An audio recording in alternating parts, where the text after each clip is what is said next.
Gabriel na ngayon ay nakapalibot po sa lugar na ito at sa bawat bahay-sambahan na kayo po ang itinataas. Dalangin namin, Panginoon, na kayo po ang magpapanatili ng naayon sa kalooban mo na presensya na kung saan ang bawat isa ay mararanasan ang karunungan na nagmumula po sa inyo sa pamamagitan ng inyong kaluwalhatian sa aming kalagitnaan.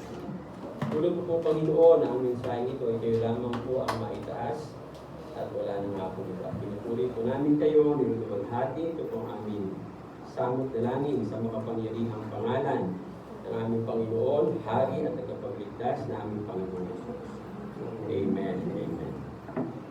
Magandang umaga po sa ating lahat. Yan. Kami na sa dalawa camera natin. Maganda. Yun. So itutuloy po natin yung ating topic nung last time. Nung pagpunta ko ng Mindoro. Pero una sa lahat ako po yung nagpapasalamat sa Lord dahil sa apakadaming favor po na binibigay ng Panginoon sa atin to advance the gospel of the kingdom. Yung meeting namin sa Angat, although hindi naging maganda yung pakiramdam ko nung magdamag, pero napakaganda yung naging result ng aming meeting. At ang dami po ng opportunities na binibigay ng Lord. Talaga nakikita po namin ngayon kulang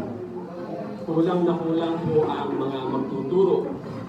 Kaya nga po sabi ko sa kanila, sa church sa atin, kung pwede nang kung sakasakali magsabay-sabay next year, ay may papadala sa ganitong lugar, may papadala sa ganung lugar, sa atin na po manggagaling. Dahil dito sa church, tayo po ay pati sa teachings ng Kingdom Gospel, advance po tayo.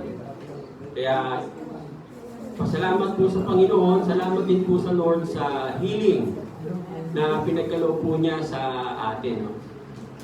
Lalo na sa akin, nung madaling araw yata, alauna ng madaling araw, akala ko, pakiramdam ko, pati buhok ko masakit na eh. Pag inahawakan ko ng gano'n, napasamaya ko yung inom ko ng tubig. Kasi ang tubig nila doon, deep well. So, sinubukan kong uminom ng tubig para kumalma yung acid ng aking tiyan. Eh wala, lalo siyang lumala.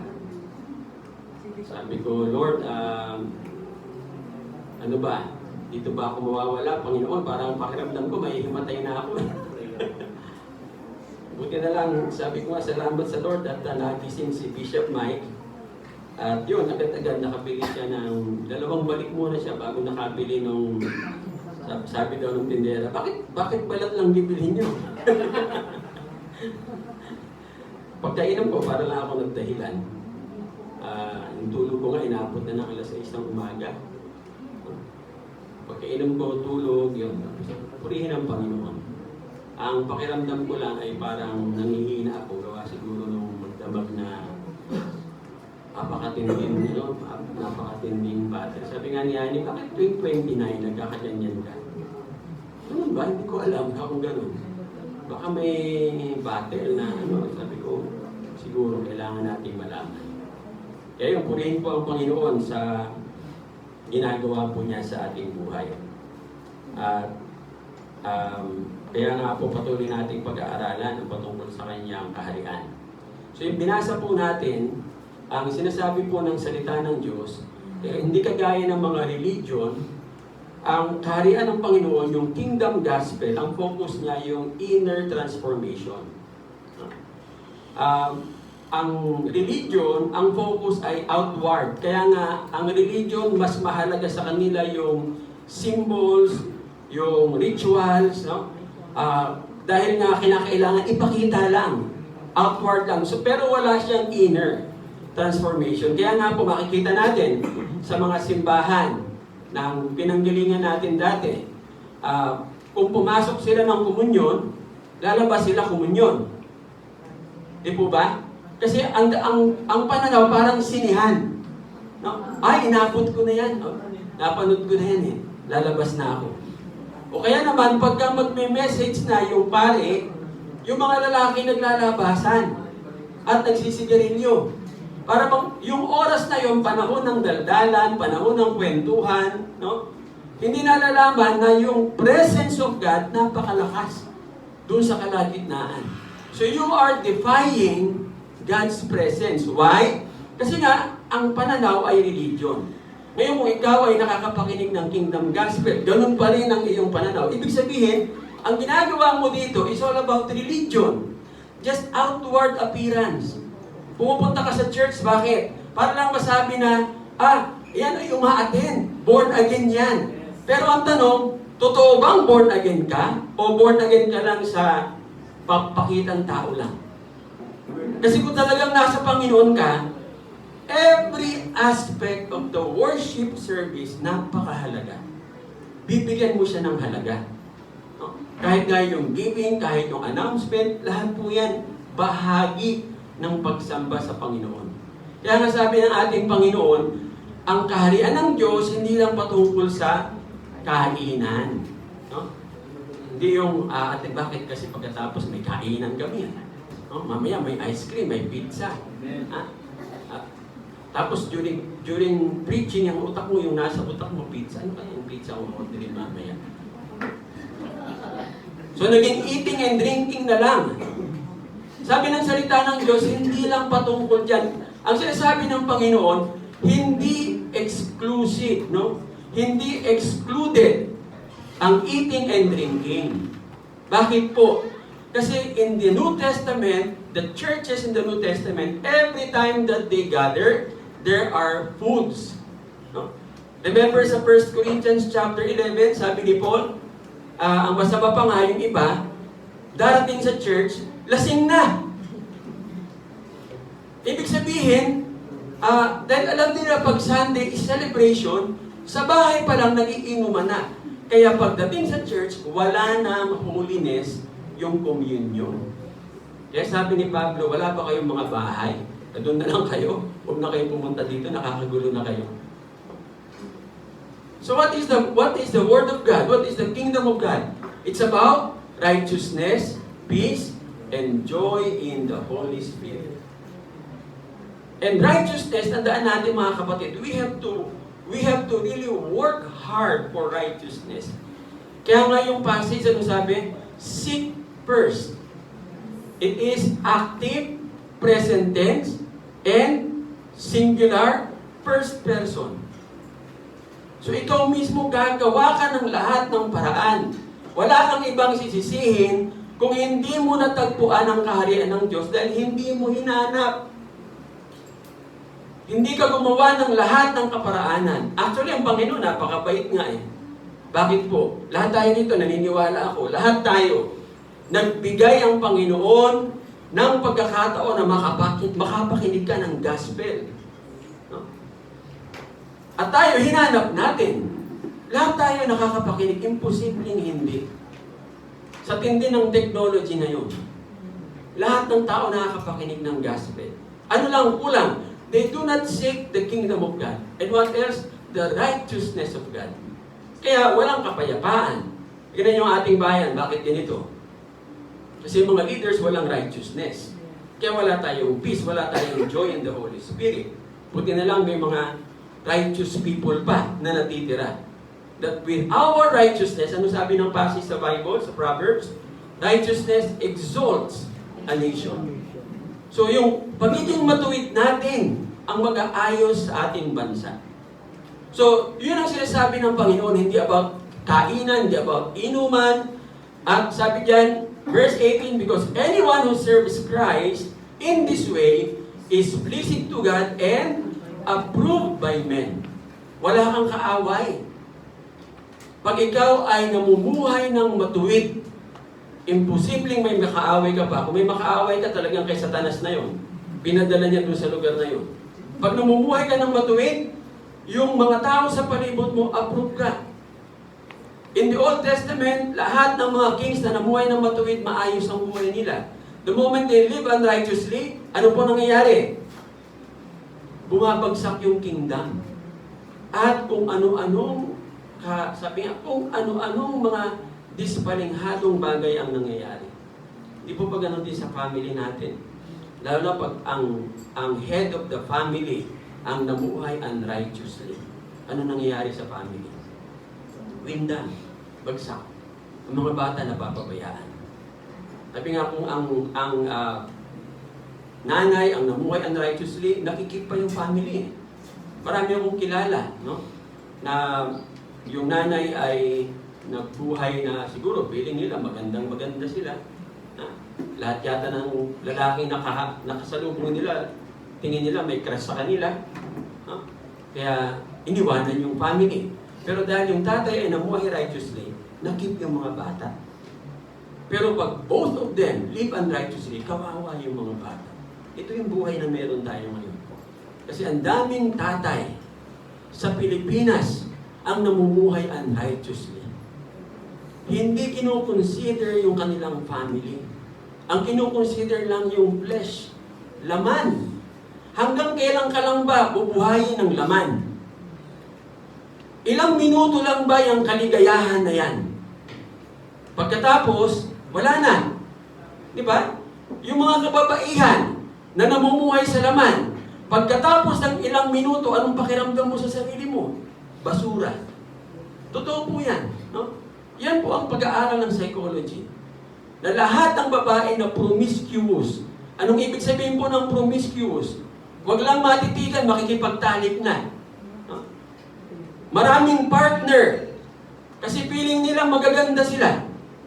Pero pagkatapos ng pagtatalik, anong nararamdaman ng babae? Wala siyang kwenta. Kaya nga po binuo yung grupo na True Love Waits na nagmi-minister sa mga kabataan na yung iyong pagkababae, wag niyong ibibigay hanggat hindi natatapos yung wedding ceremony. Kasi po pag naibigay na at nagsama na, mas mataas ang jealousy. Bakit po? Nasira na yung trust eh. Ang babae pa naman, mas, sabi nga yung inyong yung tinatawag na system ninyo, no? Nang when it comes to relationship, mas ano kayo eh, mas malawak ang inyong system sa relationship. Bakit po? Pagdating ng separation, mas painful sa babae kaysa sa lalaki. Kaya nga, kalalakihan, hindi porke madali tayong makarecover, eh hindi ibig sabihin samantalay natin. Dahil mayroong consequences. Ano man yung pinagdadaanan natin ngayon na hindi maganda, ang sinasabi ng Panginoon, hindi mo naunawaan ang kingdom of God. Kingdom of God is about righteousness. Kingdom of God is about peace. Kingdom of God is about joy in the Holy Spirit. Do we want to have peace in our homes? Simulan natin ang mga tatay, tayong mga kalalakihan. Mamuhay tayo ng matuwid.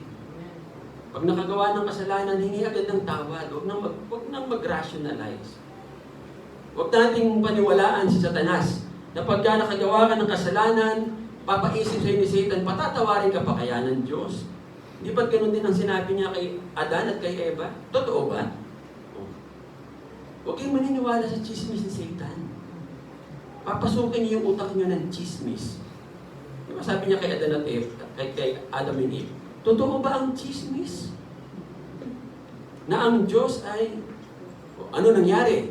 Kinonsulta ba nila ang Diyos? Hindi. Nag-usap silang dalawa. Totoo nga ba? Siguro hindi.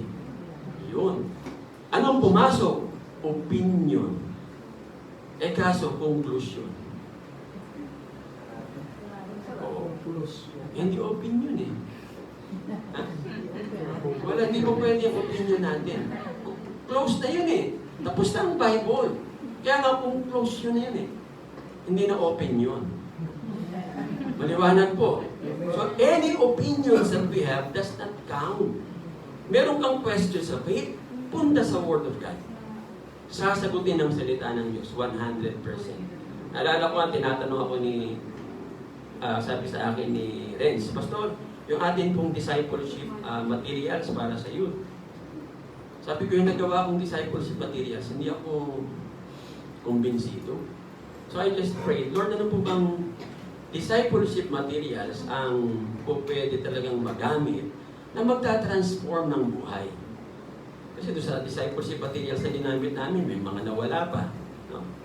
Ngayon, nakikita natin sa Facebook, nakasama natin sila sa church, nakikita natin sa Facebook mga post nila, may mga pulang kabayo. No? Kasama na silang pulang kabayo. Tuwing nagtitipon sila, may pulang kabayo. Alam niyo ba yung pulang kabayo? Red horse.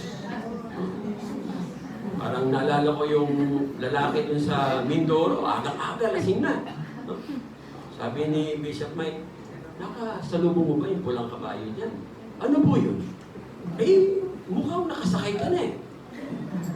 Ano po bang pulang kabayo? Red horse. Ay, tawa siya. Ay, kanina pa po. Kita nyo, kasama natin sa church yun. And then I asked the Lord in my morning prayer. And then the Lord told me, ano pa ba ang pinaka-powerful tool sa discipleship kung hindi Bible? And the most powerful tool in discipleship is the Gospel of John. Kaya sabi ko, sige Lord, hihimayin namin ang Gospel of John. Ituturo ko sa kanila ang Gospel of John. Nang himay na himay talaga. Para maunawaan. Kasi ang Gospel of John, napakagandang ituro. Bakit? Ang daming mga salita na nagpapaliwanag kung sino ang ating Panginoon at malinaw na malinaw sa Gospel of John ang Kingdom of God at paano mamuhay sa kaharian ng Panginoon. So yun po ang aking ituturo po sa youth leaders para nang sa ganun talagang matransform ang buhay ng mga kabataan. Kasi wala namang ibang magtatransform sa ating kundi yung Word of God. Yung discipleship materials, produkto yan ng utak nung gumawa. Hindi po ba? Halimbawa, yung gumawa, Amerikano, anong kulang doon? Kulturang Pinoy. Iba ang kultura nila sa kultura natin. No, kagaya nung ako ay umattend ng isang seminar on family. Ang naalala kong speaker namin si Harold Sela. Tapos yung kanyang tinuturo na ang bata, pagka ano raw, ihiwalay mo na. Question and answer, nagtaas ako ng kamay. Sabi ko, yan ba yung sinasabi sa Bible? Na pag ang bata umidad ng 18, ihiwalay mo na? Nasa Bible po ba, Dr. Sela? Hindi niya ako masagot. Wala, sabi ko, that's your culture. So sabi ko sa kanya, do not impose your culture to us. Because that is the written in the Bible, and the Bible is a culture. Medyo na ano si Harold Sela kasi medyo mabigat yung binitawan ko. Sabi ko, tingnan niyo ang resulta sa inyong bansa. Dahil I'm 18, I'm going. O, ngayon, 18, wala na. Babae, 18 nyo sa Amerika, pag sinabing virgin ka, aba, sira ang ulo mo, virgin ka? Tama ba yun? Tinanong ko siya kung tama. Hindi. Gusto mo bang anak mo ako, 18 anyos, lumalabas? Kung alam niyo sa Amerika, paano ang billing sa anak? O anak, lalabas ka ba? O yung pills mo, dala mo ba? Ganyan po ang billing sa Amerika. Kahit sa Europe. Ito ba ang matindi? Yung female condom, dala mo ba? Bakit ganon? Kasi nga, pilit nilang isinaksak yung kultura nila sa salita ng Diyos. Hindi po pwede.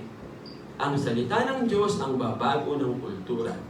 Kasi kung ang salita ng Diyos ang babaguhin, pag may makasalubong kayong itim na pusa dyan, papuntang church, hindi na kayo tutuloy. Bakit? Malas daw. O di po ba? Kaya nga huwag kayong maniniwala sa malas swerte. Malas yan. Mamalasin na lang yung buhay nyo. Pagka naniniwala kayo sa malas swerte, maniwala tayo sa salita ng Diyos na talagang magtatransform ng ating buhay. Sabi nga, anong kailangan natin gawin?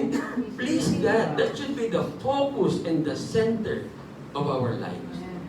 And the rest, sabi ng Panginoon, it will follow. Yung righteousness, anong dadalhin sa atin? Sabi sa, binasa natin sa passage sa Romans, pleasure to God, and yung respeto at approval ng mga tao. Maliwanag na maliwanag yan sa salita ng Diyos. Hindi na natin kailangang, sabi nga, kalkalin pa. No? At yan yung primary concern para mamuhay tayo ng matuwid. Para sa kaharian ng Panginoon. Tandaan natin ang salita ng Diyos, lalo ng epistle, sinulat yan, para gabayan ang mananampalataya na mamuhay in accordance to God's kingdom. Amen? So with that, kailangan alam po natin ang ating Constitution. Ano po ba ang Constitution natin? Bible. Kaya nga by heart na, no? Hindi na BMR. Hindi na Bible Marathon Reading. Ha? Kasi nagugulat talaga ako, nakakabasa ng 15 chapters sa isang oras. Ang bilis sabi ko nga, may iniisip ko, siguro rapper ito. No? 15. Nakakuha niya. Kasi nga, doon pa lang sa title, Bible Marathon. No? So, nakikipagkarera.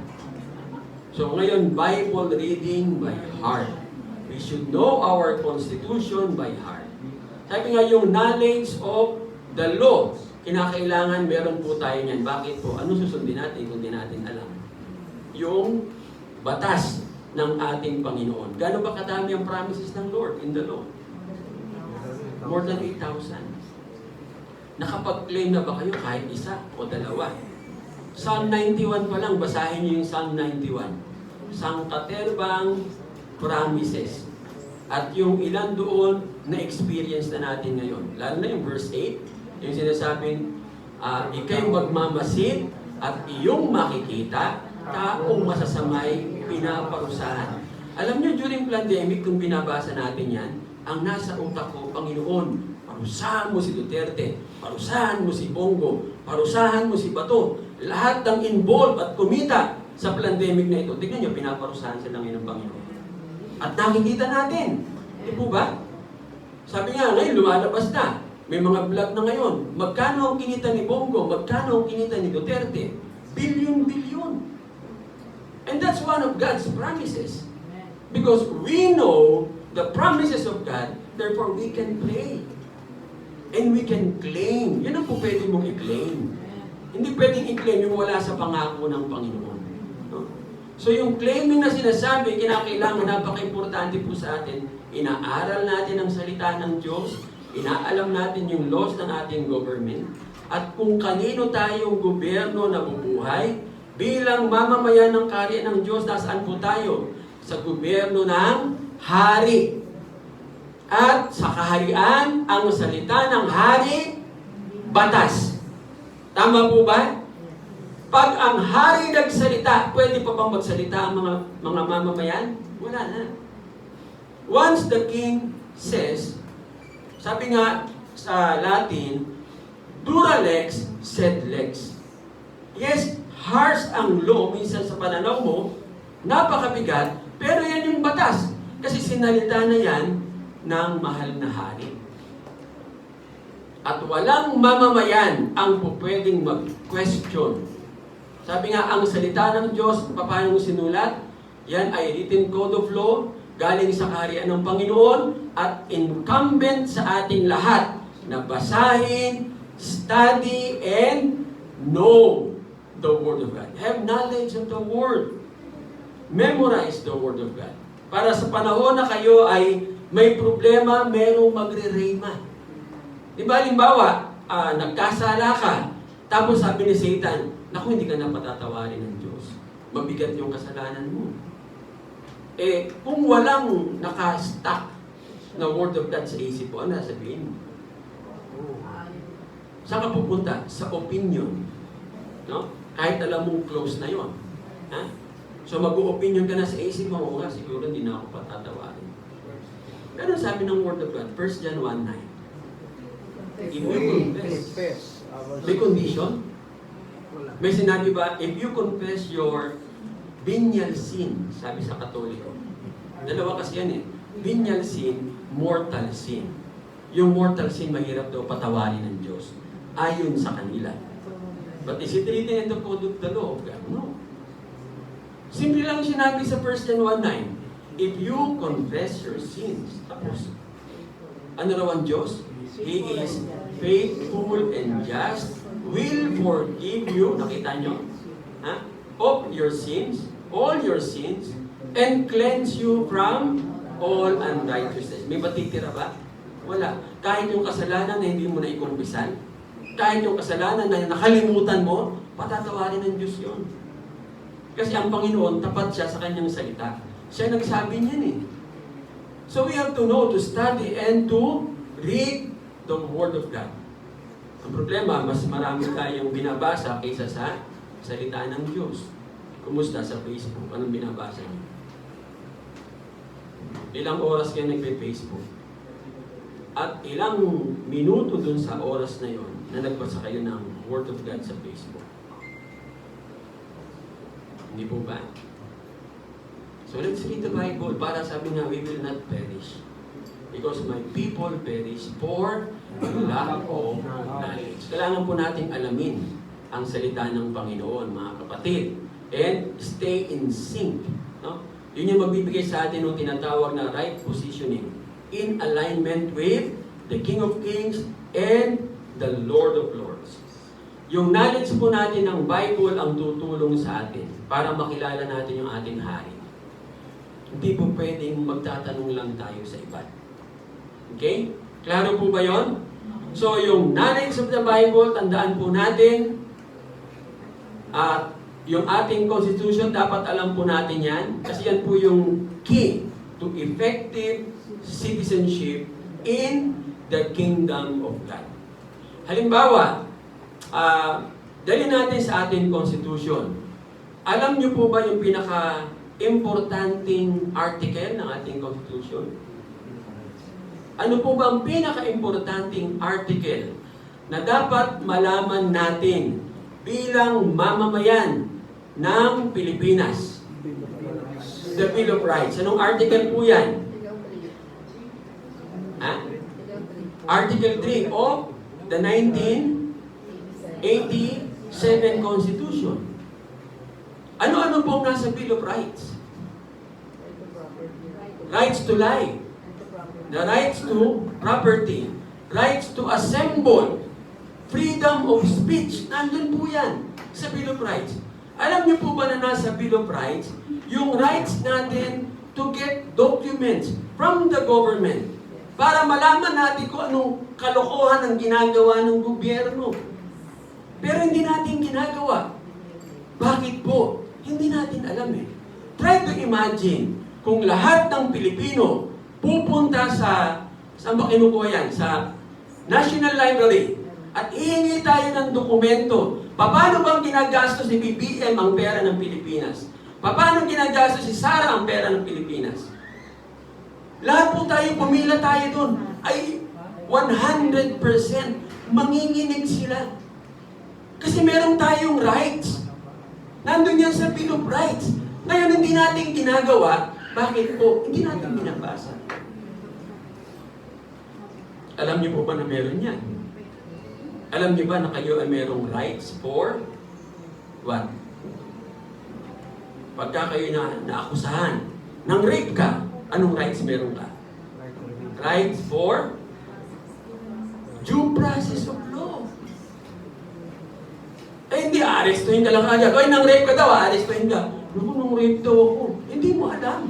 Hindi ka pala pwedeng arestuhin agad-agad. Without the due process of law.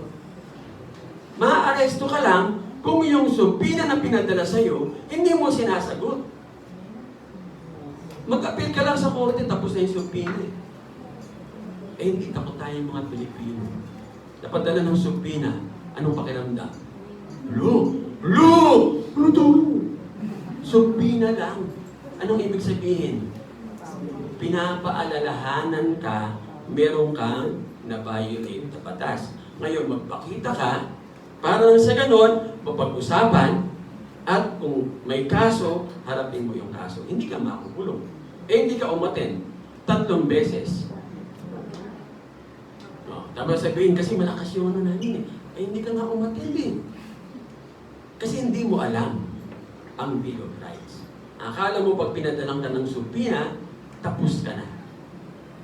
No? Mga kabataan, dapat alam nyo. Meron pa ba kayong subject ng Constitution? Wala na? Nakita nyo na, no?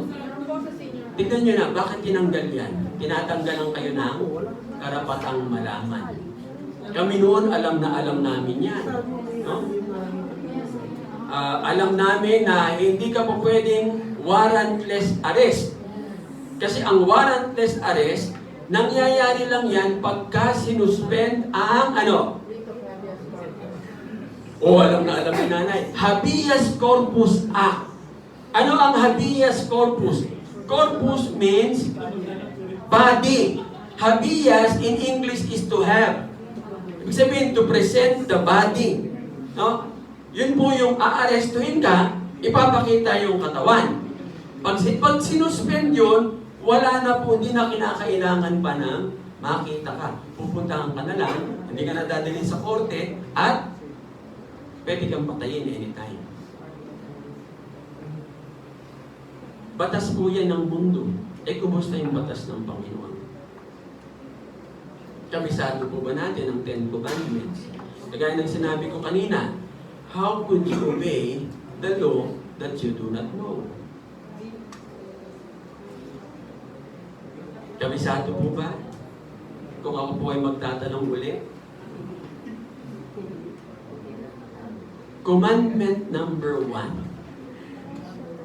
Anong sabi? Sister Stella. Natago Sister Stella.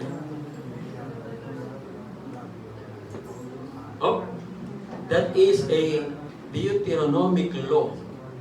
No, 28. I am the Lord your God. You shall have no other gods before me. That's commandment number 1. Tandaan nyo ha, testingin ko yung mga bata. Parang mas magagaling yung mga bata kaysa. Commandment number 2. Si Tricia malayo ang tingin. Wala namang tingin-tingin. Anong commandment number 2, Tricia?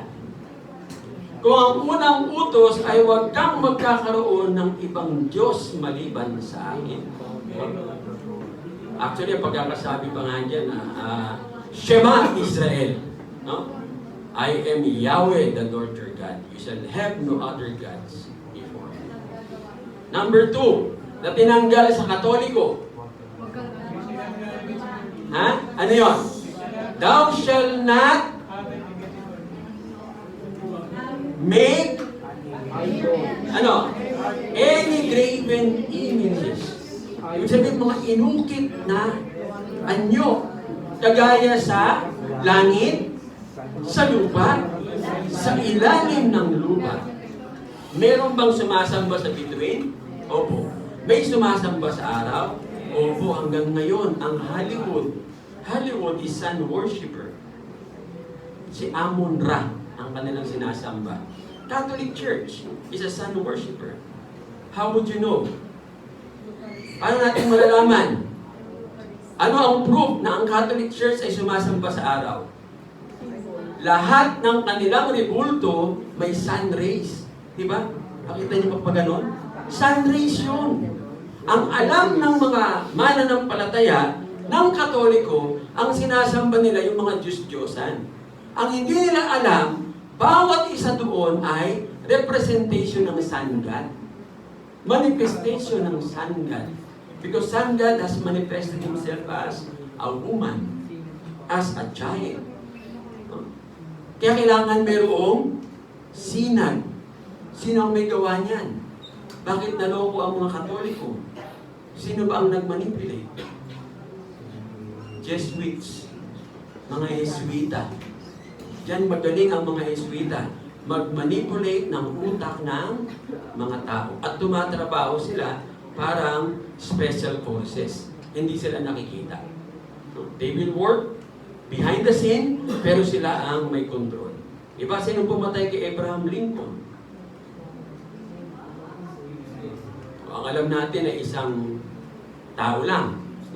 Ang hindi alam ng lahat, Jesuit ang pumatay. Jesuit ang nagplano, no? Para si Abraham Lincoln ay i-assassinate. So we should know the law. Pangatlong batas na napaka-importante din at maraming nakakagawa kahit born again. Ano po yun? Ano ang third law? Doon sa labas, mga nakatago. Ha? Ayun, sabi ni Mayo. Do not use the name of the Lord your God in vain. May gumagamit po ba? Papunta kami ng Mindoro, may nakita akong networking. Inaalok kami. Tapos nakita ko, IM? Ako, ba't ito ang ginamit nyo? Wala po, ano lang po yan. Hindi niyo ba alam ka kung na pangalan ng Diyos yan? At sinasabi mo, Christian ka? Pang ilang commandment sa Bible yan? Sabi nung nag-aalok, o kita mo na, hindi mo alam. Hindi mo alam kung anong susundin mo, kasi hindi mo alam yung commandment. How would you obey something that you do not know? Tama po ba? Kaya maraming sumisemplang na believers, even kingdom citizens, they do not know the law. Ginagamit mo yung pangalan ng Diyos sa walang kapuluhan. Hanggang ilang generations ka parurusahan ng Diyos. To the 4th generation. So wala ka na, yung anak mo at anak ng anak ng anak mo, anak ng anak ng anak ng anak mo pa, magsasuffer. Dahil lang sa tatay na ginamit yung pangalan ng Diyos sa walang kapuluhan. Minsan nadapa, nadulas, ginamit yung pangalan ng Diyos. Maling Trinity pa. Jesus Maria Jose. Di ba pagka expression ng mga Pilipino, ay Jesus Maria Jose, maling Trinity. Jesus, Mary, and Joseph. Yun ba ang Trinity? Hindi. Nagamit mo na nga ng mali, mali pa. Kaya anong nangyari? Naging mali-mali ka na lang. Know the Word of God. Know the law. 3 pa lang yun. Yung pang-4. Sabbath. Ha? Sabbath. Ano sabi? Keep the Sabbath. Obey the Sabbath and keep it holy. Ano ang Sabbath? Anong araw? Sabado. Bakit ang Panginoon kinakailangan magkaroon tayo ng rest day on Saturday? Saan nakabase yun?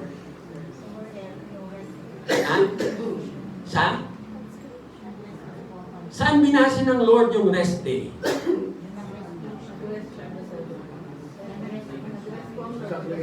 Creation. 6 na araw, nilikha. Di ba? Ang ika-6, tao. Flesh. On the 7th day, anong sabi sa Bible? The Lord rested.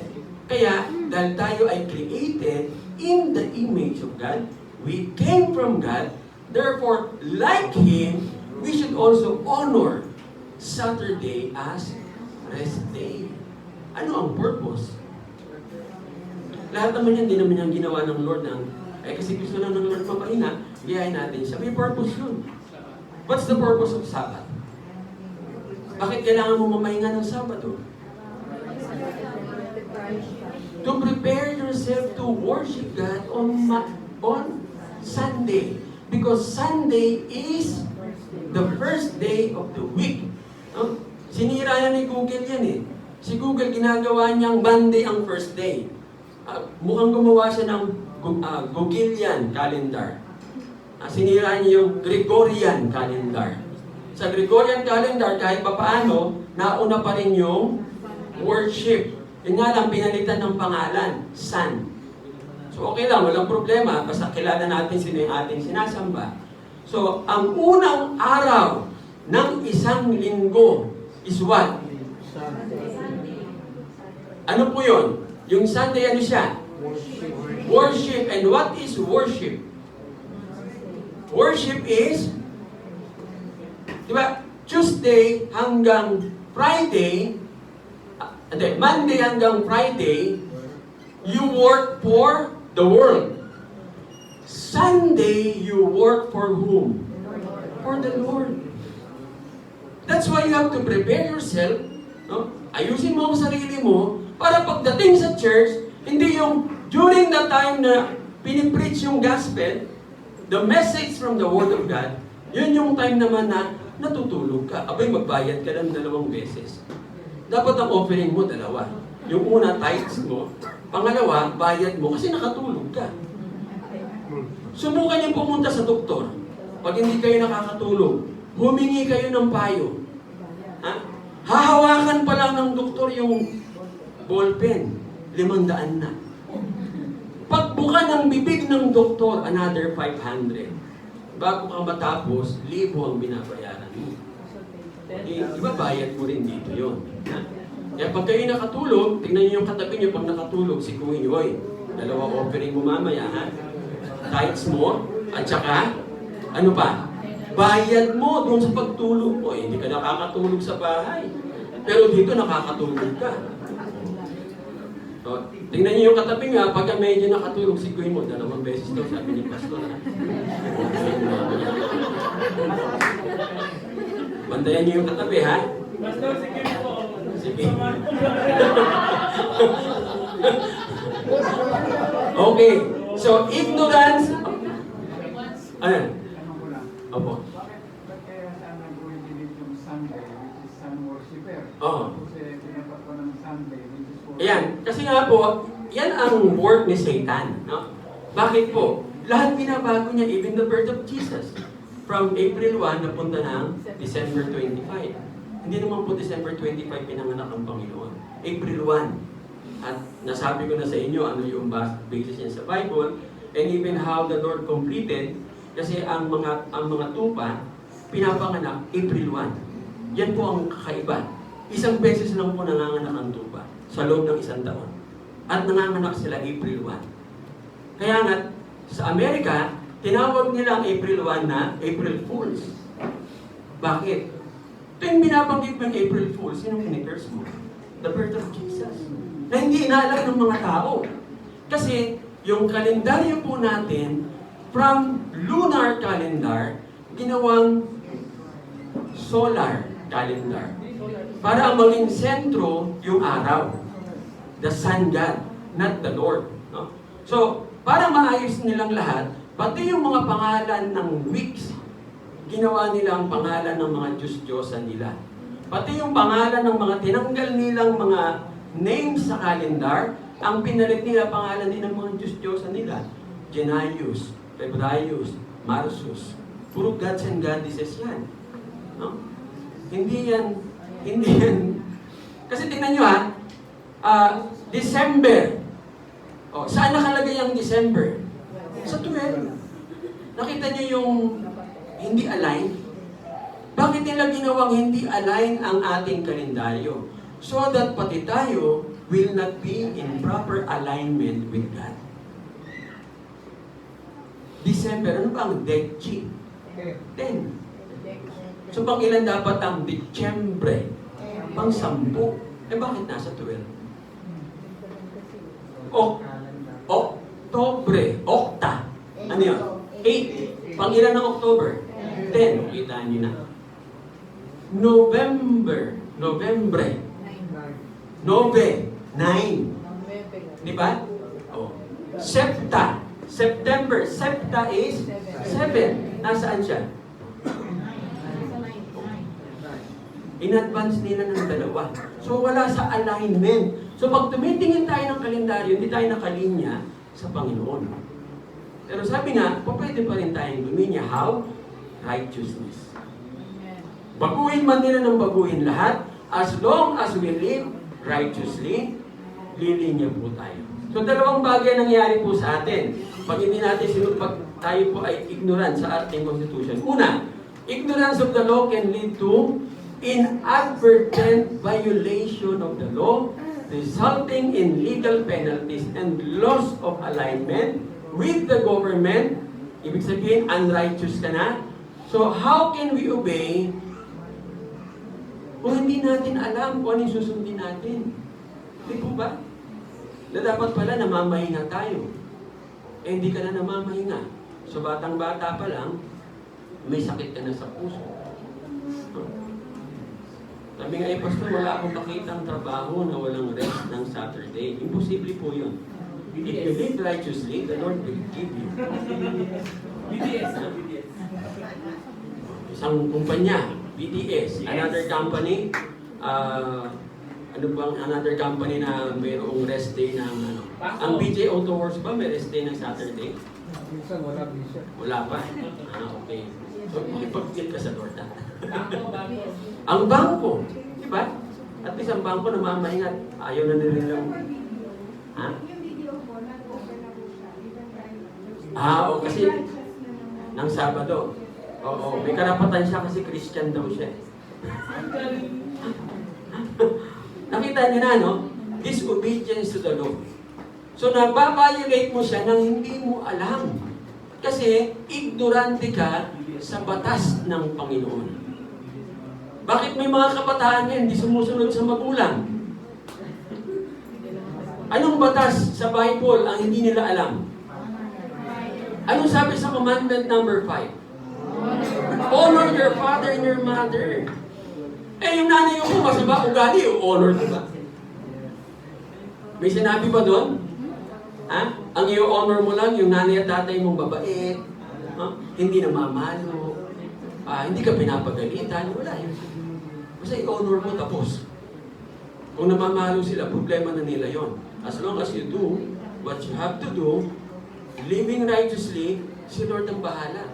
Di ba nakwento ko na dito yung bata sa Batangas, San Francisco, na uma-attend ng church, na kada uwi niya, babaliin yung tungkod ng bintana. At yung tungkod ng bintana, 2x2. Nung yung bata ay makakilala na sa Panginoon, at pati tatay niya nakakilala na sa Lord, nagkaroon ng chance na mabisit namin yung bahay nila, pinakita nung bata, Pastor, ito po yung mga naputol sa akin, no? 2x2 po. Pero hindi, walang bali yung katawan niya. May galos, may pasa. Pag pinapa-x-ray namin, wala. Why? She was living righteously, babae pa. Pagdating niya, umattend, no? O ba't ka umattend? Sabi namin. Baka paluin ka naman. Eh, Pastor, gusto kong umattend eh. Bahala na si Lord, sabi niya. Kaya bago umuwi, pinag-pray po namin ng Panginoon. Gawin mo pong rubber ang katawan ng batang ito. Ay talaga naman. So, kakapalo sa kanya, hindi na matiis ng nanay. Dahil hindi matiis ng nanay, sumama na siya ng Sunday. So pag uwi ng bahay, dalawa silang tinamaan. Napagod si tatay kakapalo. Bakit ano bang meron dyan sa church na yan? Bakit kahit gulpihin ko kayo, pumupunta kayo? Sumama yung tatay. Kantahan pa lang po, umiiyak. Umiiyak na kantahan pa lang. Umupo na siya, hindi na siya makatayo. Sinamahan namin sa office ng pastor. Tinanong ko, ano po na hindi ko po alam, pastor, nangihina po. Alam ko na kasi nakita ko katabi ng nanay at tatay. Anong nanay at saka ng bata. Nakita nyo, living righteously mga kapatid. Huwag kayong maniwala na, naku, wala na kami makikita. As long as you live righteously, the Lord will provide. Amen? Basta sundin natin ang Panginoon. Nothing is impossible with Him. So, ignorance of the law, no? Sabi nga, ikalawang mangyayari sa iyo, ignorance of the law usually means also ignorance ng iyong rights. Kaya nga, daming nabakunahan. Kasi hindi nila alam yung kanilang rights. Anong kasabihan? Ignorance of the law excuses no one. Kahit hindi mo alam yung batas. Ano yung batas palang bawal tumawid? O sige, susunod. Alam ko na yan. Alam ko na, susunod na lang ha. Ano sabihin ng pulis sa'yo? Oh, susunod. Halika. Pupusasan ka. Kasi, na-violate mo. Ganon din ba sa Panginoon? Yes. All the privileges na dapat nasa iyo, hindi mo matatanggap. Why? Because of the violation of the law. Sabi nga, pag hindi natin alam yung ating constitution, ano po yon? The Word of God. Kung hindi po natin alam yan, mga kapatid, we will not be able to obey or claim. Wala kang karapatang i-claim. Kasi hindi mo alam, ano i-claim mo? Hahawakan mo yung kotse, Lord, I claim in Jesus' name. Saan sa Bible? Sasabihin ka, tatanungin ka ng Lord, saan sa Bible? Basta I claim. Hindi pwede yun. Dapat lahat nakabase sa salita ng Diyos. Ano sabi diyan? 2 Timothy 3:16, let's read. And is useful for teaching, rebuking, correcting, and training in righteousness. Nakita po ninyo? Ha? Ang salita ng Diyos kompleto para saan? Teaching. Pagtuturo sa mga anak. Ano pa? Pag-rebuke sa mga bata. Kung i-review ka mga bata, gamitin ang Word of God. Hindi yung, sabi ng nanay ko, hindi dapat susunod yan. Sabi ni Lola nyo.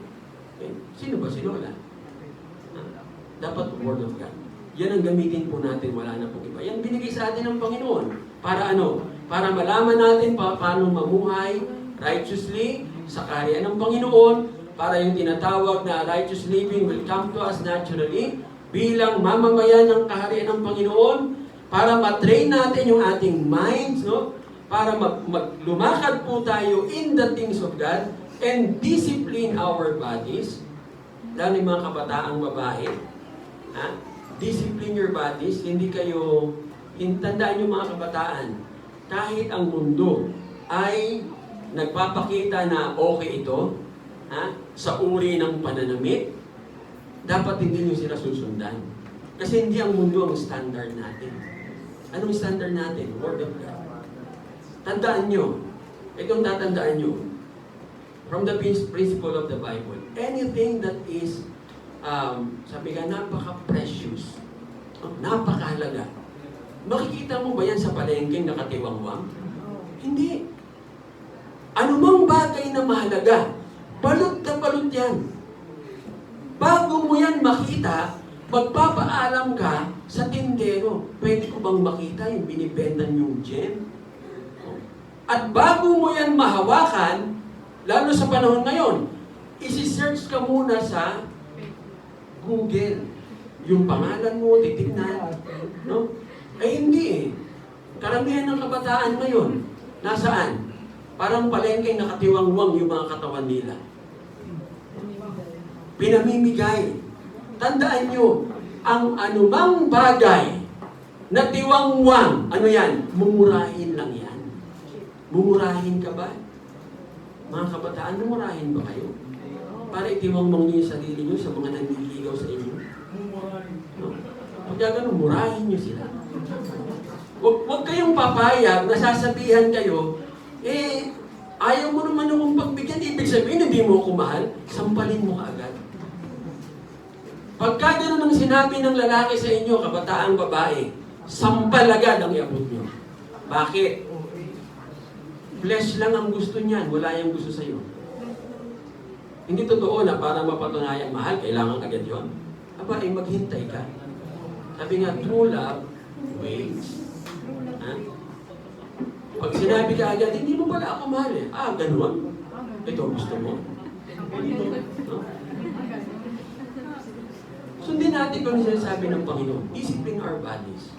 Huwag kayong, ito pang isang warning. Kasi lately na-realize ko, sa pag-usap namin, yung mga batang nawawala, yung bata rin pala ang may kasalanan.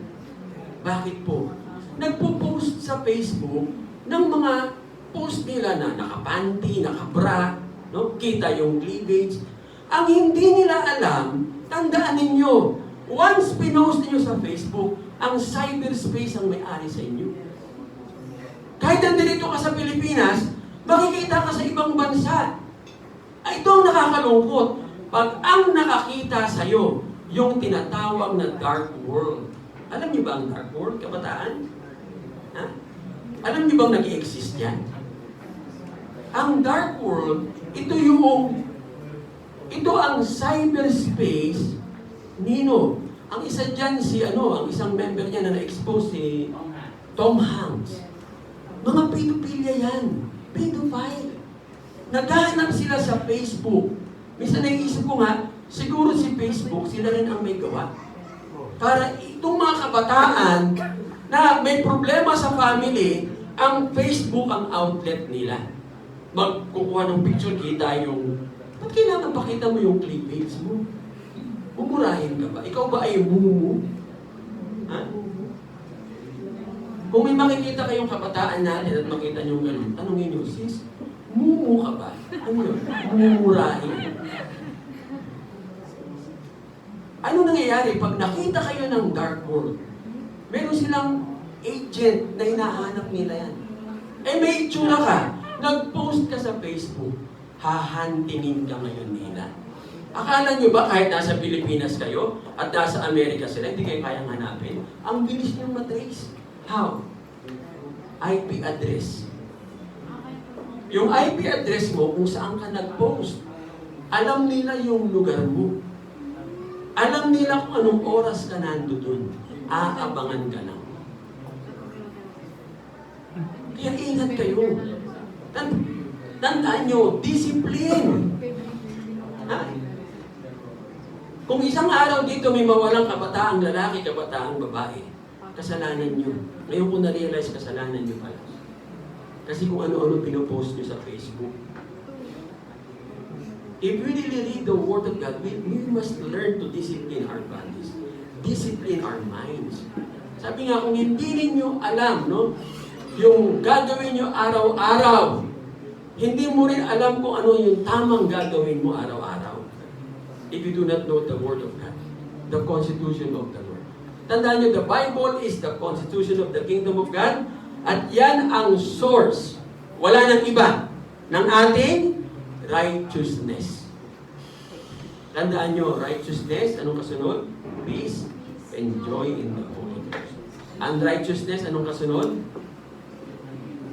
Anong kasunod pag unrighteousness? Ha? Worry, ano pa? Violence, war, lahat ng kaguluhan. Mga kapatid, mga kabataan, kananayan, katatayan, tandaan natin ang mundo. Naghahanap sila ng kaharian ng Diyos. Bakit ko po nasabi yan? Kahit saan kami magpunta. Kahit saan kami magpunta. Apakadaling i-share ng Kingdom Gospel. Inilalagay lang ni Satan sa utak namin na hindi maniniwala. And the moment we open our mouth and talk about the Kingdom Gospel, umuupo sila nakikinig. Pero kung dadalhin namin religion, mag-aaway kami. Pero dahil kaharian ng Diyos, gusto nilang pagharian din sila. Kaya nga tayo na mamamayan, dapat hindi tayo silent. Dapat nagsasalita tayo patungkol sa Kingdom of God. Sino pong example niya? Si King David. Tignan niyo si King David. Ano sabi niya? I desire to do your will, O my God. Your law is within my heart. Kaya pala napakagaling na hari. No? I proclaim. Tahimik ba siya? Hindi. Anong pinoproclaim niya? Righteousness. In the great assembly. Huh? Ano ba? I do not hide your righteousness in my heart. Marami na po. Pakita yung pagiging mananampalataya mo. Baka makapanakit ka na. Si King David, hindi. What else? I speak of your faithfulness and salvation. I do not conceal. Hindi ko itinatago yung alin. Pagmamahal mo sa akin. Sino ba si King David? Hari siya. Sa tingin nyo kaya meron siyang cabinet members? Yes. Sa tingin nyo kaya may mga panahon na nagsasalita sa mga sundalo? Yes. Lalo na sa mga mamamayan ng kaharian. Sabi dito, hindi ako tumatahimik, Panginoon. Si King David kailanman hindi nag-hesitate na magsalita patungkol sa salita ng Panginoon, sa kaharian ng Diyos, kahit sa mga tinatawag na official occasions. Ibig sabihin, bawat bahagi ng buhay niya, pinapakita niya yung kanyang righteousness. Marami pong tao ngayon, mga kapatid, nag-i-insist, huwag kayong magsalita. Patungkol saan? Sa Panginoon. Buti na lang may Kingdom of God na pwede nating sabihin. Sino po ba si King David? Anong tawag po sa kanya? A man after God's own heart. At hindi siya kailanman nag-shrink back o nag-shrunk na tinatawag, no? Para lang sabihin kahit kanino yung patungkol sa kaharian ng Panginoon. Alam niyo si King David, plain, sinasabi niya kung ano ang kanyang position. Binabanggit niya. Sabi niya, hindi ako tatahimik, Panginoon, magsasalita po ako patungkol po sa inyong kaharian. That's what we need today. Yan po ang kailangan natin ngayon. Do we want ourselves, our country, to be exalted? Nang mag-preach nga po ako sa Mindoro, yun po yung preaching sa mga pastor, no, na may umattend yung vice governor, congressman, vice mayor, may mga konsihal. Yun po yung preaching na hindi ko alam. Nagbabiyahe kami, kalagitnaan na kami malapit na kami sa Magsaysay. Sabi ko, oh, sino nga pala magpipreach mamaya? Nagtinginan yung dalawa. Ikaw, ha? Ba't hindi sinabi sa akin doon pa lang sa Manila? Eh, alam naman namin, kaya mo. Hindi ka ako, at least nakapag-pray ako. Well, basta alam namin, kaya mo yan. Alam niyo mga kapatid, talagang napakabuti ng Panginoon. Nung mag-preach po ako, sabi ko, challenge ko yung mga pastor eh. Sabi ko sa kanila, ano po ba ang paglilingkod ninyo? Sa Panginoon o sa ayuda? Sabi ko, bakit kayo nakikipag-connect sa mga politicians? Dahil may ayuda, may matatanggap? Sino ang source ninyo? Ginagawa ba ninyo yung inyong responsibility bilang pastor? Halimbawa, tinanong ko sila, ilang oras kayo nagpipray? Kayo po lahat. Mga pastor po yun. At yung congressman, nakuha niya yung message. Kaya nung tumayo, sasabi niya, tama po ang sinasabi ni Bishop. Dapat kayo po mga pastor, bumalik dun sa inyong tungkulin. Eh imagine nyo, nag-meeting doon ha, nagpipreach ako, yung isang may hawak na cellphone. Tapos tinanong ko, bakit nakahawak po ng cellphone? Ay, kasi po may ayuda. Ayaw, binanatan ko yung ayuda. Di mo po? Sabi ko, ang source niyo ang Panginoon, nakaasa kayo sa politiko. Kaya mahihirap kayo eh. Kaya ganyan ang buhay niyo, sabi ko sa kanila. You do not live righteously. Yung po lahat. Sabi ni Bishop Jimmy, ba't doon naman binira? Eh, pinapagsalita niyo ako eh. Bibirahin ko talaga yan. Hindi mo pwede hindi ko bibirahin yan. Nakita ko yung mali. Pero lahat naman sila, pagkatapos ng sabi nila, tama po kayo, Bishop.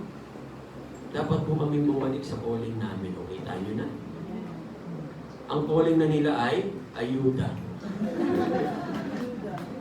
Nakakalungkot, ano? Yan po nakakalungkot. Umaasa tayo sa politiko, hindi tayo umaasa sa Diyos. Yan ang hinahanap ngayon ng Panginoon. Sino pong hinahanap ngayon ng Panginoon, mga kapatid? Ang hinahanap ngayon ng Panginoon ay I believe, politicians, CEOs, manager, supervisors, employees, politicians, parents, students, and children who will stand up for righteousness and say, dito ako nakatindig. This is where I stand. And because here is where I stand, hindi ako mag-cheat. Kahit sa partner ko, hindi ako mandadaya. Why? Because cheaters never win. And winners never cheat. Kung gusto mong umasenso ang buhay, huwag kang mandadaya. Mamuhay ka ng matuwid. Huwag kang magsisinungaling.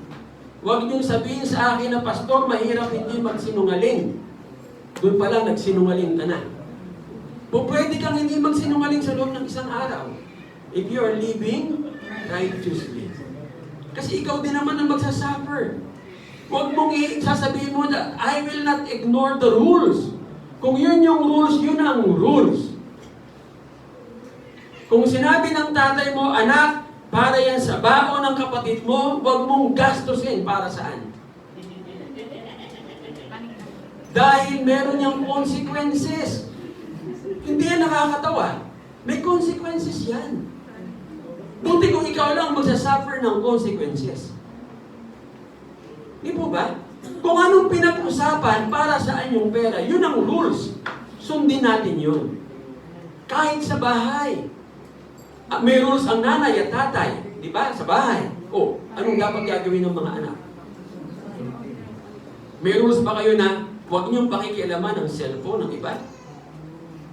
Dapat meron. Mga kabataan, dapat hindi niyo pinapakialaman ang cellphone ng magulang. At hindi niyo dapat inaalam ang password ng kanilang mga email address o Facebook. Because that's the rule. That's honoring. So, ang consequences niyan, ikaw at yung mga susunod mo na magiging anak mo. Kawawa. No? What else? I will not accept Bribes, no? Ano pa? Kickbacks. Ano pa? Padding.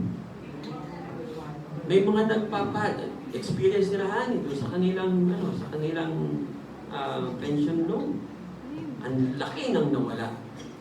Ano nangyari doon sa mga gumawa? Parehong nagkasakit ng myoma. Nakita nyo ang consequences? Kailangan nilang iraspa. Hindi pa natin alam kung ano pang mga susunod na gagawin ng Lord. Kasi para yan mawala. Ha? Ganito ang sinasabi sa Bible, sa Leviticus. Para mawala yun, hihingi ka ng tawad kung kanino ka nakagawa ng kasalanan. So dapat sila hihingi ng tawad sa company. Tatayo sila. Tingnan nyo ang Japan.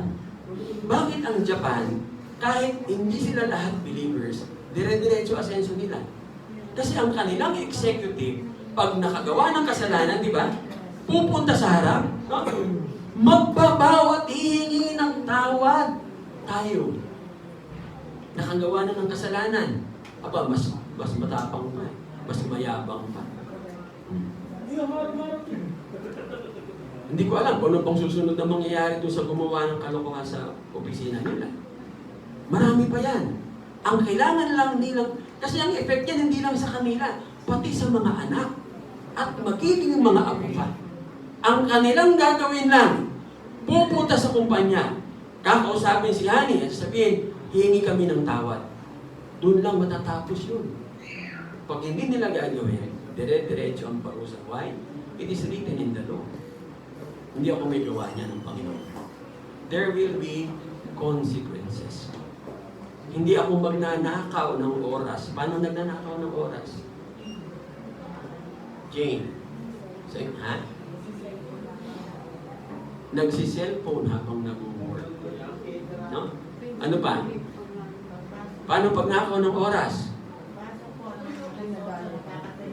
Nagkakape muna. Bayad ka na. Ha? Alas 8, pagpasok mo, bayad ka na. Di ba? Ilang oras kang binayaran hanggang alas 5. Wala kang karapatan sa time na yan. Dahil binayaran ka na. Pero pag ikaw ang dami mong ginagawa bago magtrabaho, magnanakaw ka na. Mabibless ka ba? Hindi. Nakalimutan kong ilagay dito, huwag nakawin yung mga gamit ng kumpanya. Oo, masama din po yan. Hindi yan sa inyo eh. Di ba? Anong ginagawa? Nag-uwi ng ballpen. Marami namang ballpen. Sa'yo ba yan? Nag-uwi ng tools. O yung bond paper, nag-uwi. Tapos sasabihin, bakit hindi kami umaasenso? Bakit kayo? Eh, magnanakaw kayo. Dapat alam yan ng mga empleyado.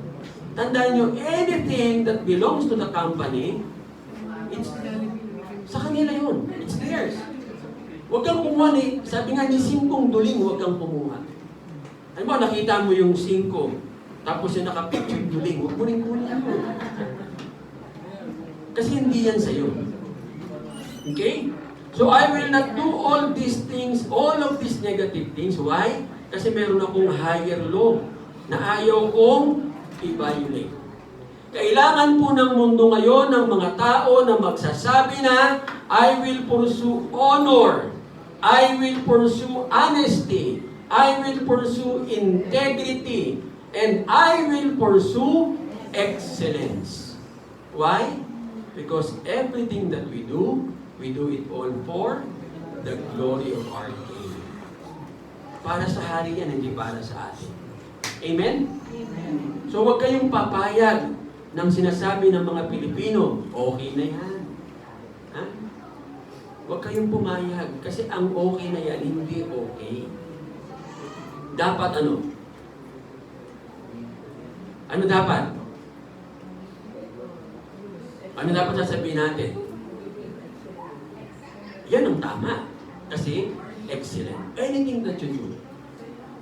Tandaan nyo, i-hit nyo palagi yung excellent. Kahit sa mga kabataan nag-aaral dito. Tandaan nyo, pagdating ng exam, ang i-hit mong grade, 100. Bakit? Pag sumabit ka, edi 99 lang. Diba? Pero ang i-hit mo, makapasa lang ako, 75. Eh, sumabit pa. Bagsak. Ha? Hit for the best. Kasi we are serving the King of Kings and the Lord of Lords. Sabi nga, halimbawa, dahil ginagawa mo yan, ikaw ay red. Sabi nga, no, iba na ang tingin sa'yo. Okay lang. Ha? So what? Bakit po? God has helped you covered. Bahala ang Diyos sa'yo. As long as you pursue righteousness, hindi ka pababayaan ng Panginoon. Kahit ikaw na lang yung natitira sa kumpanya na gumagawa ng matuwid, never kang pababayaan ng Panginoon. Ano sabi ng promise ng Lord? Matthew 5:10. Let's read. 1, 2, 3, go. Blessed are those who are persecuted because of righteousness, for there is the kingdom of heaven. Ano raw ba sa atin? Kingdom of heaven. Ang mundo, sandali lang ito. Naalala ko nga kaninang madaling araw in my prayer, naalala ko uli yung aking pamangkin, no? Na yung pamangkin ko nag-dialysis. Na nung mamamatay na siya, naikwento sa akin nung tinatawag namin, naiulit. Nakwento niya sa akin na nung mamamatay na raw itong bata, ayaw ipikit yung mata. Bakit? Tuwing pipikit daw siya ng mata, madilim na malalim ang nakikita niya. So dumidira siya, Nay, ayaw kong mamatay, sabi niya. Ayaw ko ipikit ang mata ko. Pero talagang ano na siya. Sunod na pikit daw ng mata, nakikita na niya may mga demonyo na hinahatak siya. Palalim. Kaya na in my prayer, naalala ko, Panginoon, ang laki pala ng responsibility namin to proclaim the gospel of the kingdom. Kasi paano na yung mga walang pagkilala sa Diyos? Yun, concrete example po yun, na ang tao na walang pagkilala sa Diyos, pag siya'y mamamatay na, ang punta niya sa impyerno. Hindi natin inimbento yan. Matagal nang sinabi ng Panginoon. Ano lang ang kakulangan po natin? Hindi tayo nagpo-proclaim, sabi nga, with sense of strong sense and zeal. Kasi naiiya tayo eh. Lalo pagka mag-anak. Di ba pagka mag-anak, sige yan. Kanina ko na-realize, pag may opportunity na magsalita tayo. Why? Kasi imagine ninyo, nasa heaven ka, tatanggap ka ng sulat, letter from hell, pinadala sa langit. Amoy asupri pa. Basta kalagay doon, Dear Pinsan, nung magkasama tayo dyan sa lupa, hindi mo man lang sinabi sa akin, may impyerno pala. Andito tuloy ako ngayon, naghihirap ako. Hindi po ba ang masakit kung tatanggap? O, hindi tayo tatanggap. Pero try to imagine kung tumanggap ka. So be brave, be bold, no? And we have to stand up for righteousness. Like King David, sabi niya, hindi ko tinatago ang aking pagiging righteous. Ipinapahayag ko sa assembly. Amen? Purihin po ang Panginoon. Dahil po ay manalangin. Dakilang Diyos, aming ang mangharing makapangyayari sa lahat at pupuri po kami sa inyo. Nagpapasalamat sa biyaya ng buhay at sa pagkakataon aming Ama na kami ay makapagpahayag ng mabuting balita patungkol sa inyong kaharian. Panginoon, kagaya ni King David, tulungan niyo po kami, Lord, to proclaim the gospel of the kingdom boldly, bravely, Lord. Kung meron kaming pagkakataon na pagkakaloob po ninyo, Ama, magsasalita po kami, Panginoon. In the great assembly, Lord, upang malaman ng mga tao na may kaharian ng Diyos na naghihintay sa bawat isa po sa amin na nagnanais ng magandang buhay, maaluan na buhay, masaganang buhay. Pinupuri po namin kayo, Panginoon. Ito po ang aming samot dalangin sa pangalan ni Jesus. Amen. Dako po tayo sa communion.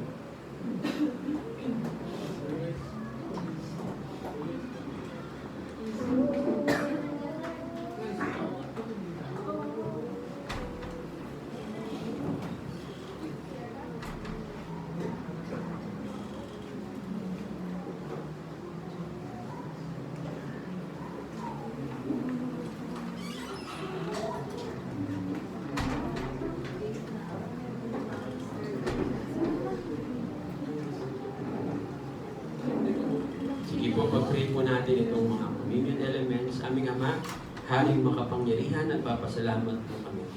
Dahil hindi niyo po kami iniwanan na ulila, bagkus binigay niyo po kami ng inyong salita, at lalong-lalo na Panginoon, itong mga communion elements na palagi nagpapaalala sa amin ng inyong dakilang pagmamahal na inyo pong pinulfill, Lord, doon sa cross of Calvary. Purihin po kayo, Panginoon. Tuwalhan po kayo. Inyo po itong isanctify, Lord, at gamitin mo, Panginoon, na maging kagalingan, hindi lamang sa aming espiritual, kundi pati sa aming mga karamdamang kasilan. Pinupuri po namin kayo sa pangalan ni Jesus. Amen. Amen.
Hawakan po natin yung bread. The Lord Jesus, on the night He was betrayed, took bread, and after had given thanks, He broke it and said, "This is my body, which is for you. Do this in remembrance of me."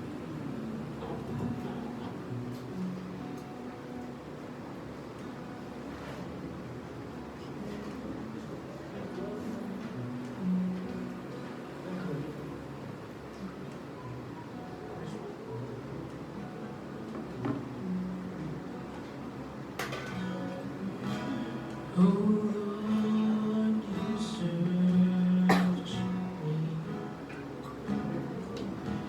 You know my way.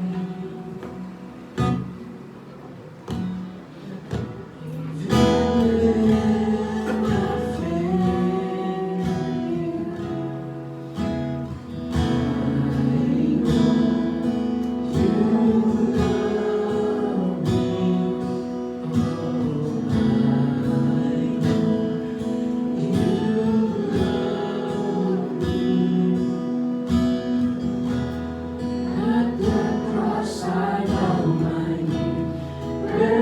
love me. There's no greater love than this. You have overcome the grave. Your glory fills the highest place. What can separate me now?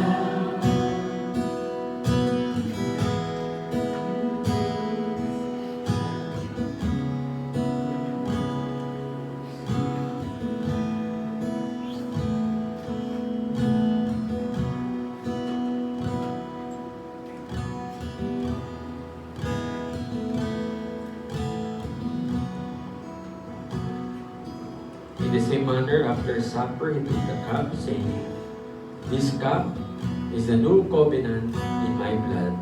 Do this whenever you drink it in remembrance of me."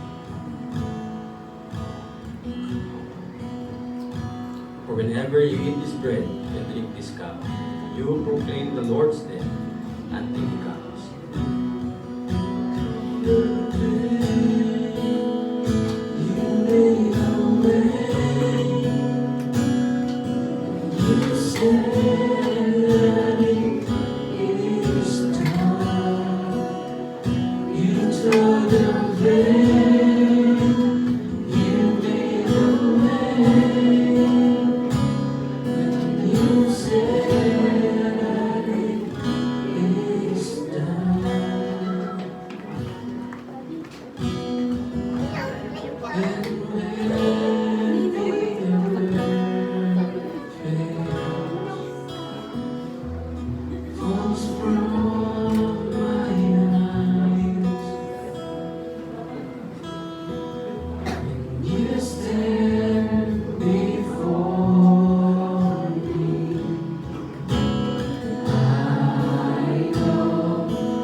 Bring all the tithes into the storehouse, that there may be food in my house.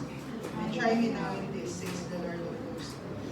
If I will not open for you the windows of heaven and pour out for you such blessing, there will not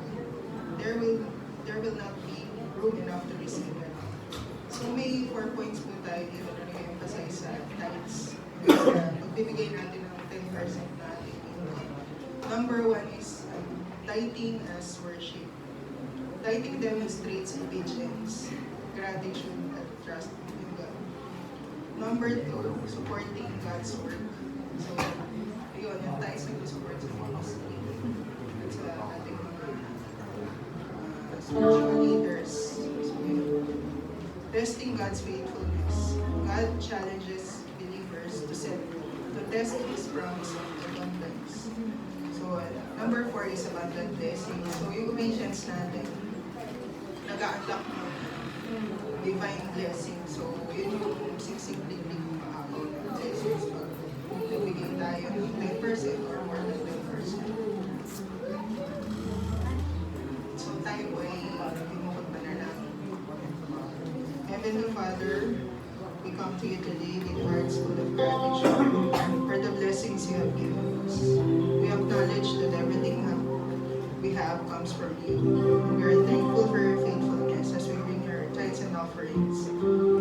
We do so joyfully, recognizing that you have called us to be faithful stewards of the resources you have entrusted to us. Help us to give generously and cheerfully, understanding that our giving is an act of worship and an expression of our love for you. We ask for your blessings on these tithes and offerings, that they may be multiplied for the advancement of your kingdom. May they support ministry Father, we also seek your wisdom in managing our personal finances. Guide us in making wise decisions and in being responsible with the resources you have given us. Teach us to be generous in all areas of our lives, not only with our finances, but also with our time and talents. May we reflect your generosity and be a blessing to others. In Jesus' name we pray.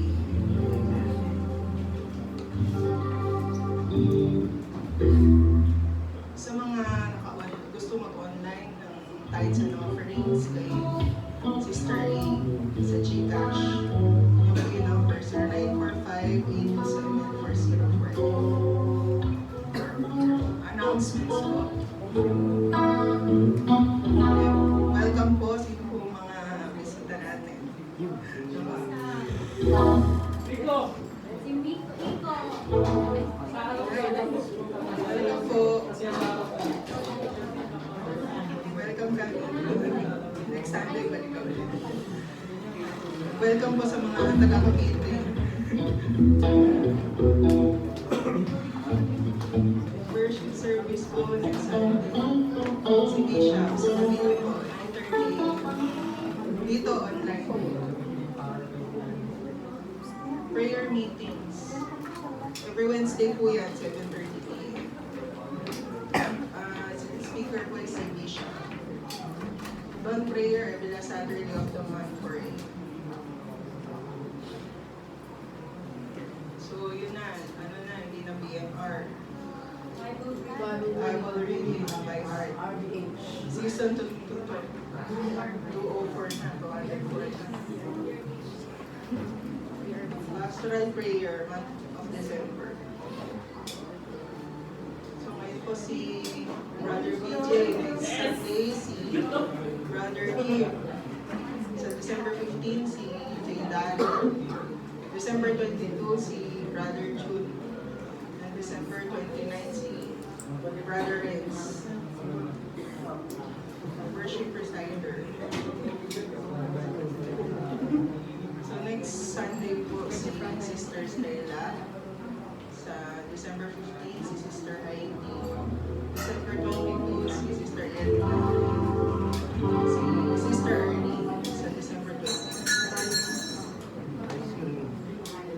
Birthday celebrators po ng December si Daddy.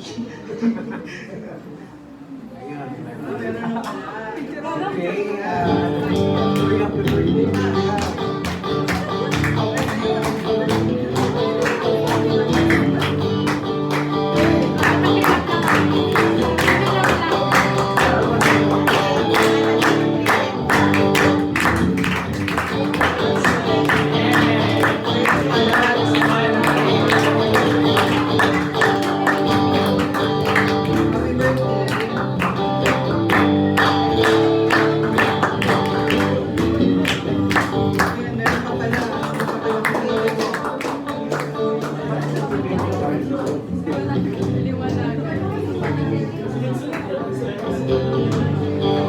pala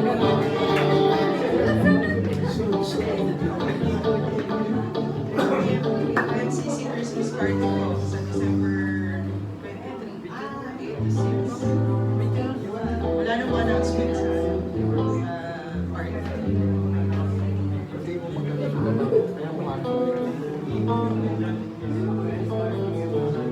Yun, i-encourage ko lahat na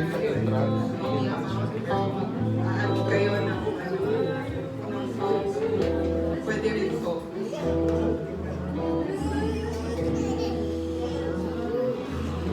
Ito po yung my page.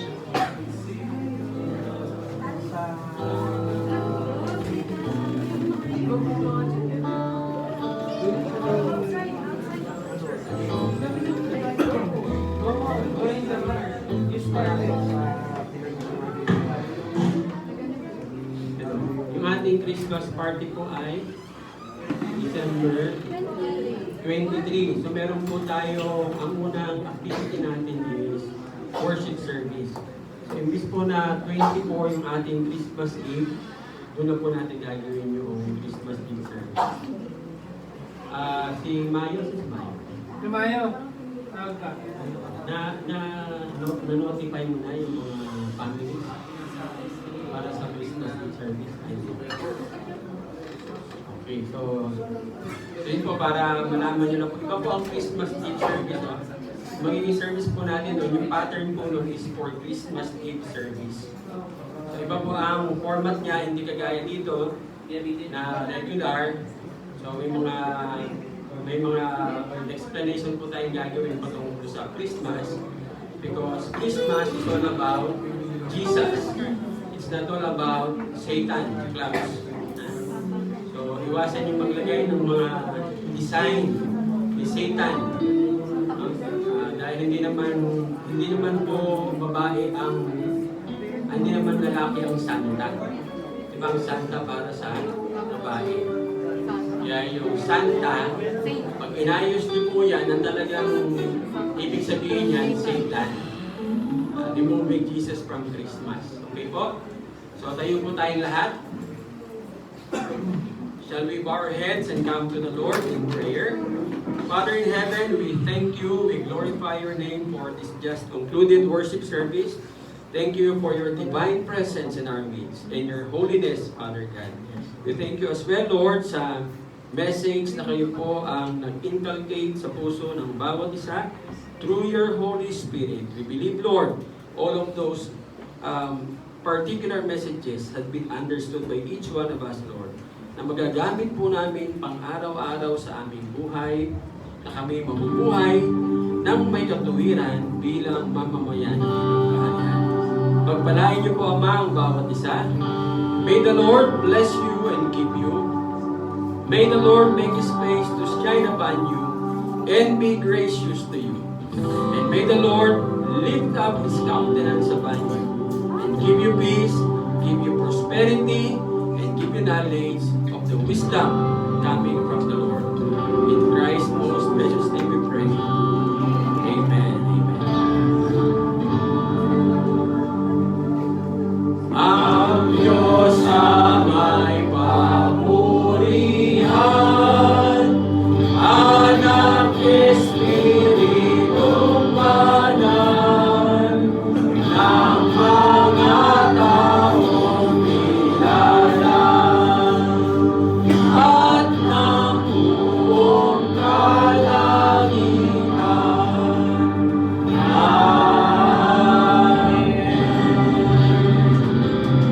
Basahin po natin Deuteronomy 28. Let's claim all of God's promises in the Word. Let's read on my count. 1, 2, 3, go. Susunod natin si Yahweh na ating Diyos at tutunin ang kanyang mga utos. Gagawin niya tayong pinakatakila sa lahat ng mga bansa sa lahat ng lupa. Mapapasa akin ang lahat ng mga pangalan nito kung susundin ko ang gustong si Yahweh. Pagpapalain niya ako sa aking mga bayan, sa aking mga bukid. Pagpapalain niya ako ng maraming anak o sa ganang ani sa aking lupain at maraming alagang hayop. Pagpapalain niya ang imbaka ng aking inaling butil at mga pagkain na pumula roon. Pagpapalain niya ako sa lahat ng aking gagawin. Ang mga kaaway na magtatangkaluwagan sa akin ay lumatalang sa tulong ni Yahweh. Sasalahayin niya ako, ngunit magkakanya sila sa pagtakas. Pagpapalain niya ang aking mga kamalig at lahat ng aking gawain. Pagpapalain niya ako sa lupa'y ibibigay niya sa akin.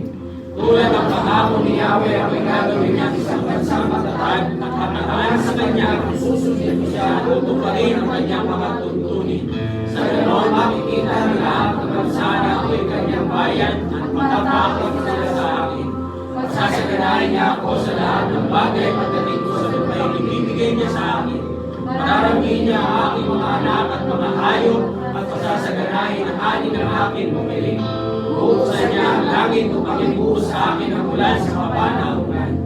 Pagpapalain na niya ako sa lahat ng aking gagawin.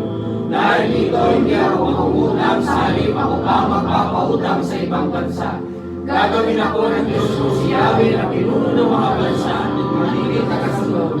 Uulan ako at hindi mabibigo kung susundin ko mabuti ang kanyang mga utos na binibigay niya sa akin ngayon. Amen.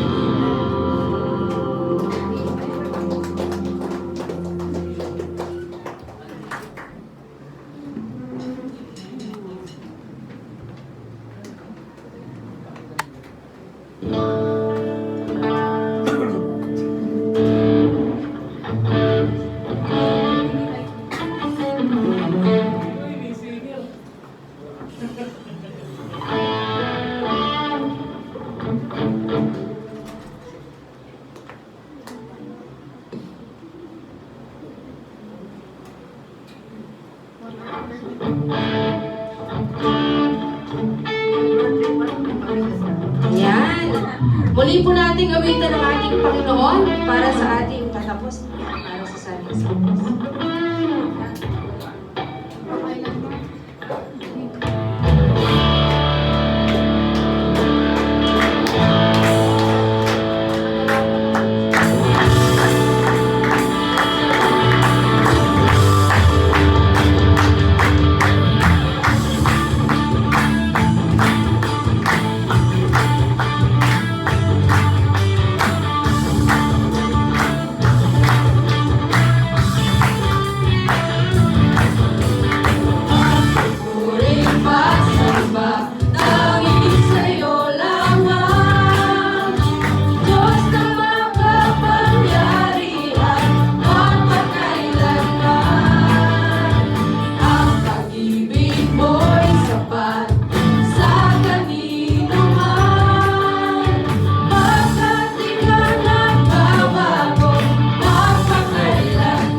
Sa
again, we thank you for this time and this fellowship and this Sunday service, Panginoon. Lord, maraming salamat po sa word mo, maraming salamat po sa presensya mo, Panginoon. Lord, we pray for our food, maging kalakasan at kabusugan po namin ito, Lord God. And we just declare the goodness of the Lord, Panginoon, and the fellowship, Lord God. Maraming salamat po. We love you and we honor you and we praise you. In Jesus' name, amen.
Uy, kumain na na!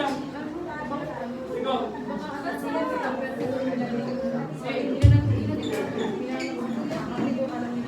Si ano ba? Friends. Si Rico Davidson.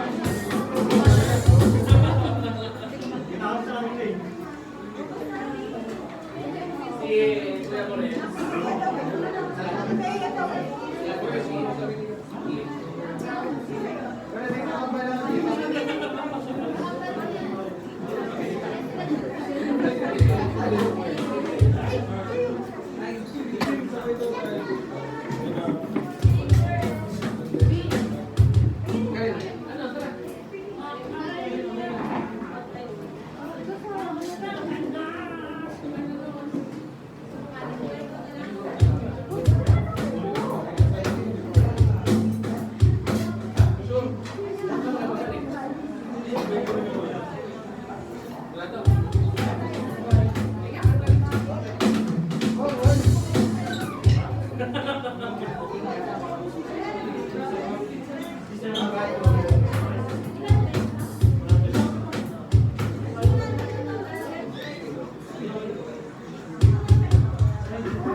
Tayo mag-start. Kaya ako dito. Cellphone ako.